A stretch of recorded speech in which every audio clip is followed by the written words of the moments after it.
Hai teman-teman, kembali lagi dengan channel Ayam Coklat. Dan kali ini kita akan membahas tentang ukuran pemusatan data untuk data berkelompok.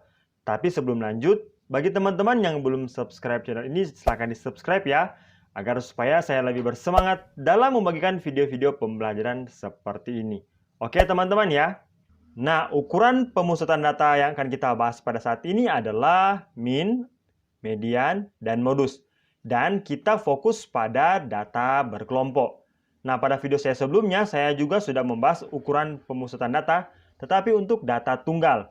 Bagi teman-teman yang belum tonton video tentang ukuran pemusatan data untuk data tunggal, silahkan tonton video yang saya taruhkan di bagian kanan sini ya. Linknya saya taruh di bagian kanan sini.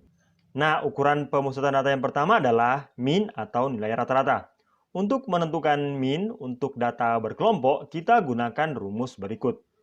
Min atau X bar sama dengan X1 kali dengan frekuensinya, tambah dengan X2 kali dengan frekuensinya, tambah dengan X3 kali dengan frekuensinya, tambah dan seterusnya sampai dengan X terakhir kali dengan frekuensinya, bahagi dengan jumlahan dari frekuensi-frekuensinya.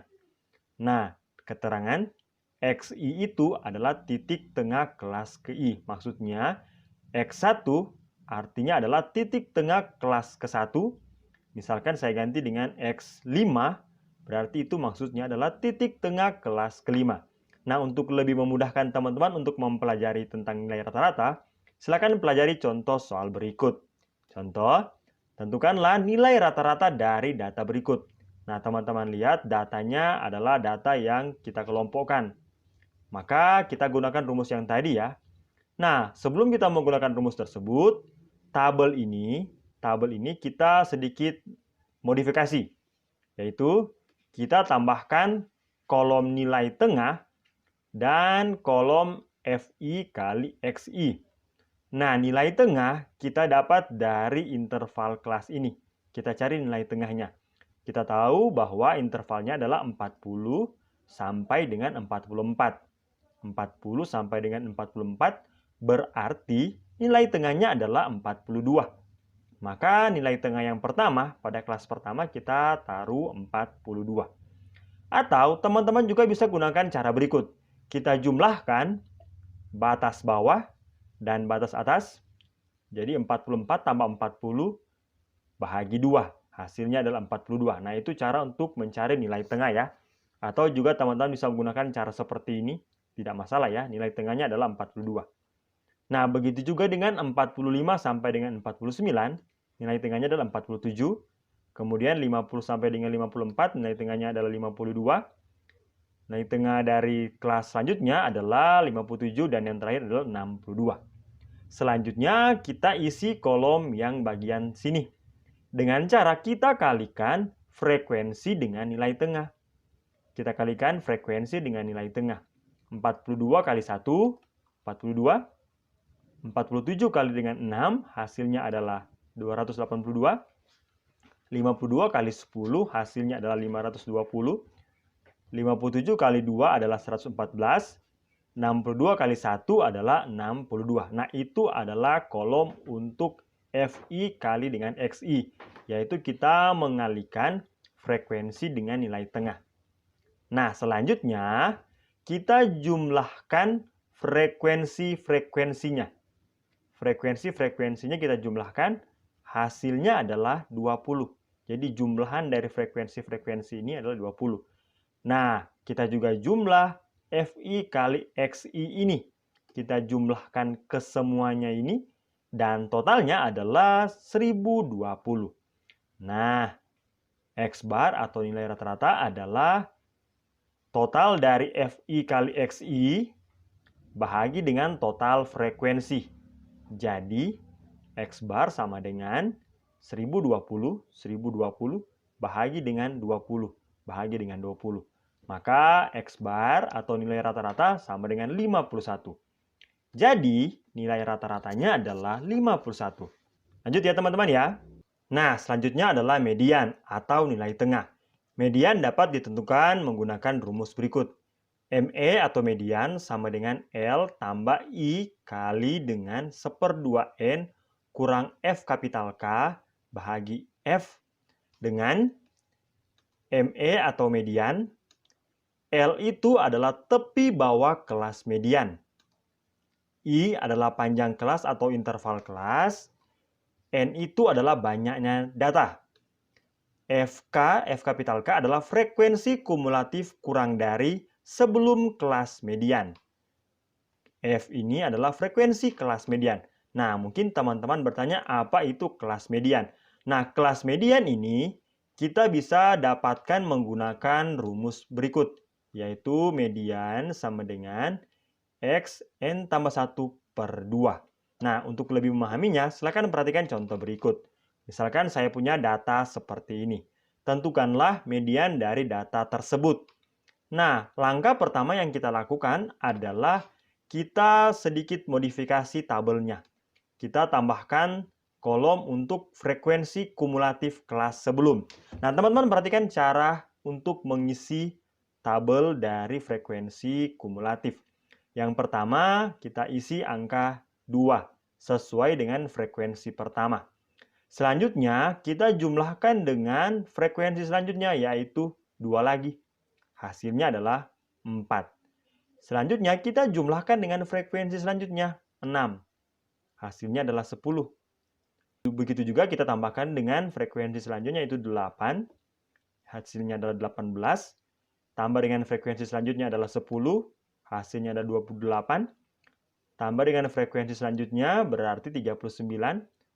Tambah dengan frekuensi selanjutnya adalah 15, berarti 54. Tambah dan seterusnya. Jadi 54 tambah 6, hasilnya 60. Tambah frekuensi selanjutnya, tambah frekuensi selanjutnya. Dan 68 tambah 3, hasilnya adalah 71. Nah, itu adalah cara untuk mengisi frekuensi kumulatif kurang dari. Nah, langkah selanjutnya adalah kita tentukan kelas median dengan menggunakan rumus berikut, yaitu ME sama dengan X N tambah 1 per 2. Nah, di mana N ini adalah banyaknya data atau jumlahan dari frekuensinya. Kita tahu bersama bahwa jumlahan frekuensinya adalah 71 kan? Berarti 71 itu kita ganti di N sini. 71 tambah 1, 72 bahagi 2, 36 kan? Berarti mediannya jatuh pada data ke-36. Nah, data ke-36 itu tepat jatuh di kelas mana ya? Teman-teman perhatikan yang akan saya jelaskan berikut. Ini artinya apa? Kelas ini ada pada data pertama, data kedua. Kelas ini ada pada data ketiga sampai data keempat. Kelas ini ada pada data ke-5 sampai data ke-10. Kelas ini ada pada data ke-11 sampai data ke-18. Kelas ini ada pada data ke-19 sampai data ke-28. Kelas ini ada pada data ke-29 sampai 39. Nah, yang kita perlukan adalah data ke-36. Oh, berarti dia jatuh di kelas ini. Jatuhnya di kelas ini karena kelas ini adalah data ke-29 sampai data ke-39. Maka, kelas mediannya adalah yang ini.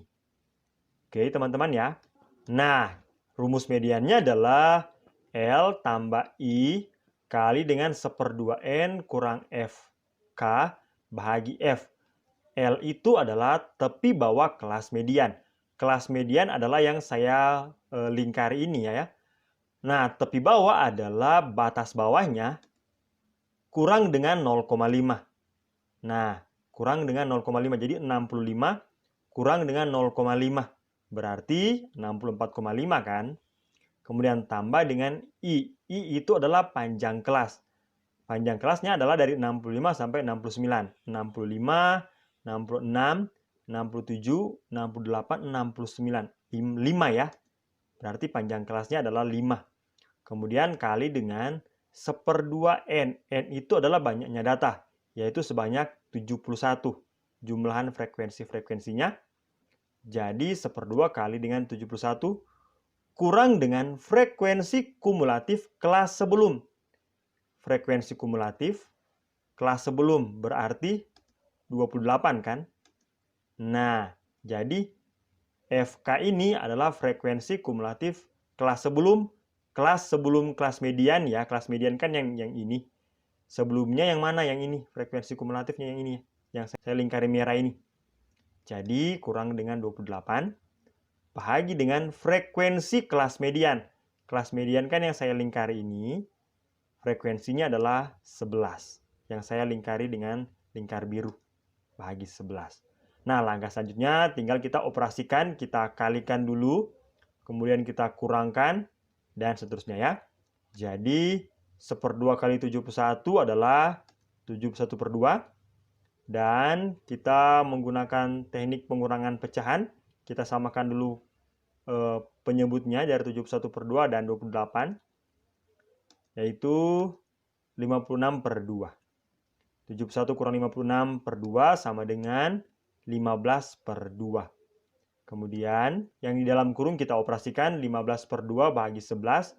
Atau bisa juga kita buat seperti ini. 2 dan 11 kita kalikan dulu. 15 bahagi 22. Nah, 15 bahagi 22 itu adalah 0,68. Kali dengan 5, hasilnya adalah 3,4. Ditambah dengan 64,5, hasilnya adalah 67,9. Jadi itulah mediannya. Mediannya adalah 67,9. Oke teman-teman ya. Nah selanjutnya adalah modus atau nilai yang paling sering muncul. Nah kita bisa menggunakan rumus berikut. Modus sama dengan L tambah I kali dengan D1 per D1 tambah D2. Nah teman-teman perhatikan rumus modus dan rumus median. Perbedaannya hanya pada dalam tanda kurung ini. Jadi teman-teman untuk menghafal rumusnya tidak kesulitan karena perbedaannya hanya di dalam tanda kurung ini. Nah, MO itu adalah modus, L itu adalah tepi bawah kelas modus, I itu adalah panjang kelas, D1 adalah selisih frekuensi pada kelas modus dengan frekuensi pada kelas sebelumnya. Sedangkan D2 adalah frekuensi kelas pada kelas modus dengan frekuensi pada kelas sesudahnya. Nah, kelas modus adalah kelas yang memiliki frekuensi paling banyak. Jadi, kelas modus adalah kelas yang memiliki frekuensi paling banyak. Nah, perhatikan contoh berikut supaya teman-teman lebih paham dengan modus. Tentukanlah modus dari data berikut. Langkah pertama, kita cari dulu manakah kelas yang memiliki frekuensi paling banyak. Dari tabel ini kita melihat bahwa kelas yang paling banyak frekuensinya adalah kelas 65 sampai 69 karena ada sebanyak 18 data. Jadi inilah yang merupakan kelas modusnya karena memiliki frekuensi paling banyak. Nah, maka L itu adalah tepi bawah yaitu batas bawah kurang dengan 0,5. 65 kurang dengan 0,5 kurang dengan setengah berarti 64,5. Ya kan? 64,5. Selanjutnya, I itu adalah panjang kelas 65 sampai 69. Berarti ada sebanyak 5. Kemudian, D1 adalah selisih frekuensi kelas modus dengan sebelumnya. Yaitu 18 dan 6. 18 kurang 6, hasilnya adalah 12. D2 adalah selisih dari frekuensi kelas modus dengan kelas sesudahnya. Berarti 18 kurang 9. Hasilnya adalah 9. Nah, tinggal kita masukkan ke rumus modus. Jadi, modus sama dengan L-nya adalah 64,5, I-nya adalah 5, D1-nya adalah 12, D1-nya adalah 12 juga, dan D2 adalah 9. Langkah selanjutnya tinggal kita operasikan seperti biasa ya. Kita jumlahkan dulu yang ada di dalam tanda kurung. 12 tambah 9, 21. Nah, selanjutnya kita bisa juga dengan menggunakan cara 12 bagi 21 dulu, kemudian kali 5. Atau bisa juga kita 5 kalikan dengan 12 dulu, baru bagi 21. 5 kali 12 adalah 60. 60 bahagi 21 adalah 2,86. Tambah dengan 64,5, hasilnya adalah 67,36. Jadi, modusnya adalah 67,36. Oke teman-teman ya, kalau teman-teman ingin bertanya, silakan bertanya di kolom komentar yang sudah disediakan. Oke teman-teman ya. Nah, sekarang perhatikan contoh soal selanjutnya. Dari soal ini, kita melihat bahwa yang diberikan adalah histogram. Kalau pada soal-soal sebelumnya yang diberikan adalah tabel distribusi frekuensi. Nah, langkah pertama untuk menyelesaikan soal-soal seperti ini adalah kita ubah kembali histogramnya menjadi tabel. Teman-teman lihat histogram ini. Maka langkah pertama kita ubah histogram ini menjadi bentuk tabel. Setelah itu kita lihat apa yang ditanya. Dalam hal ini adalah min atau nilai rata-rata. Maka lihat saya rubah dulu ya. Histogram ini menjadi tabel distribusi frekuensi. Nah, teman-teman lihat di sini kan 49,5 adalah tepi bawah. Berarti tambahkan dengan 0,5. Jadinya 50. Kemudian batas atas, tepi atas kurang dengan 0,5 berarti 54 kan. Nah, begitu juga dengan seterusnya. Jadi kita rubah nilai-nilai pada histogram ini menjadi bentuk tabel. Nah, setelah menjadi bentuk tabel, kita selesaikan menggunakan cara yang saya sudah ajarkan tadi. Yaitu kita sedikit modifikasi tabelnya, kita tambahkan nilai tengah, dan kita juga tambahkan dengan XI kali FI, yaitu nilai tengah kali dengan frekuensinya. Nilai tengah didapat dari pertengahan nilai dari kelas ini, 50, 51, 52, 53, 54, berarti nilai tengahnya adalah 52. Kemudian 55, 56, 57, 58, 59, berarti nilai tengahnya adalah 57, dan seterusnya. Kemudian XI kali FI adalah perkalian antara nilai tengah dan frekuensi. 52 kali 4, 208.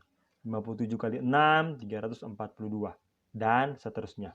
Selanjutnya kita jumlahkan frekuensi dan XI kali FI. Di mana XI kali FI totalnya adalah 2600.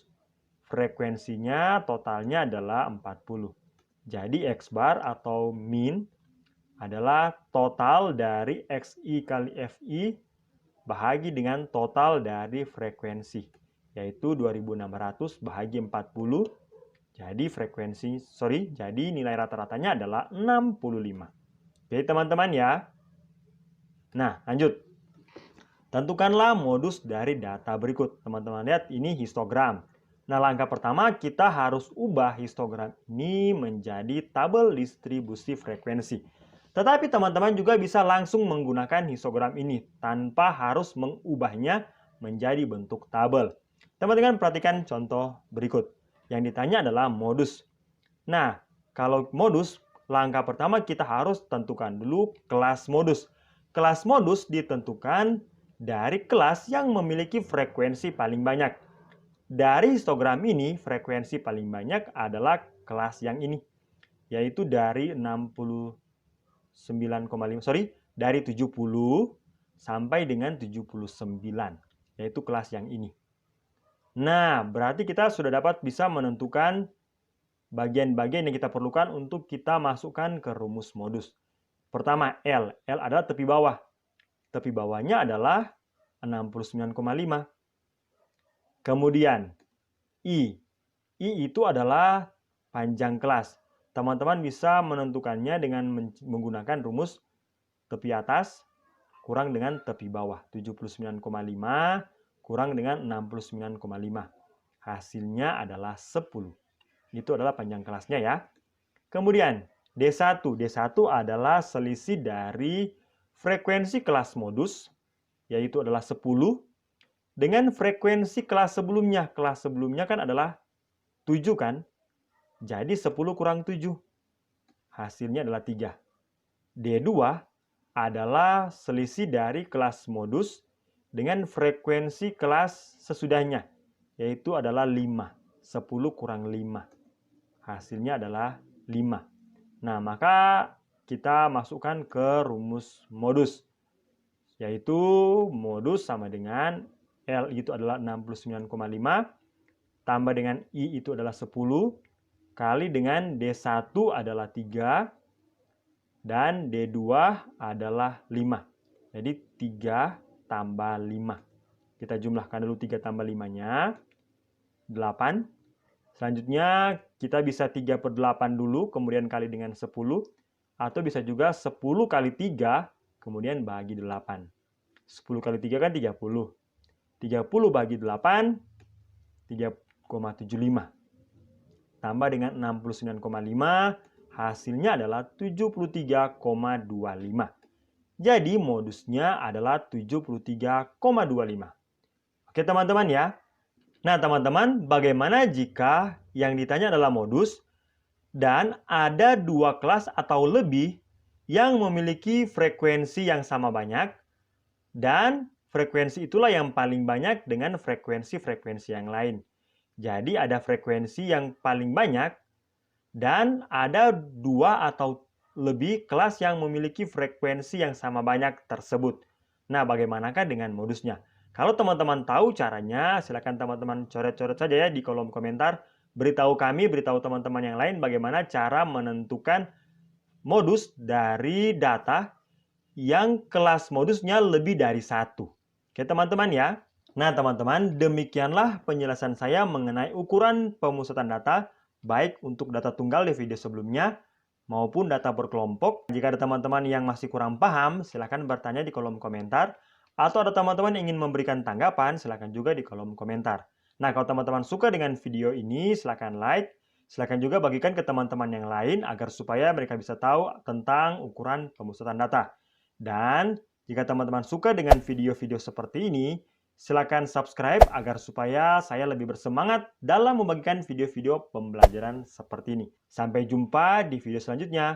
Dadah teman-teman!